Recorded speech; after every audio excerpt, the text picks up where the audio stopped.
अजित पवार यांनी शिरूरमधून अमोल कोल्हेंवरती जोरदार हल्लाबोल केलेला आहे। नाट्यप्रयोगांमधून अमोल कोल्हे वातावरण निर्मिती करतायत अशा प्रकारची टीका अजित पवारांनी केलेली आहे।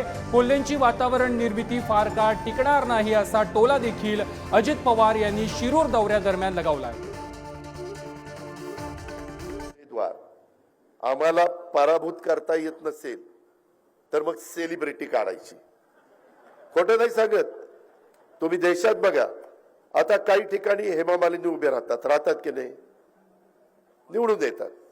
काही ठिकाणी सनी देओल उभा राहतो, धर्मेंद्र उभा राहतो, गोविंदा उभा राहतो।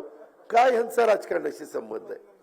मित्रांनो, शेवटी त्यांना त्या भागातली विकासाची कामं करायला आवड आहे का? थोडे दिवस आपल्याला पण नवीन माणूस आला, चांगला दिसायला पिळबिळ मशावर मारला की काय दिसतंय राजवंडा घडी, आणि ते आपण देतो, बटन दाबतो। त्याच्यात आमच्याही चुका आहेत। आम्ही काही अंतर्मनी नाहीये। एखादा जण आला आणि बघितला आणि चांगला वाटला तर वाटतं की बाबा हा निघेल चांगला, परंतु त्याच्या डोक्यामध्ये काय चाललेलं आहे हे काय आम्हाला कळायला मार्ग नाही ना।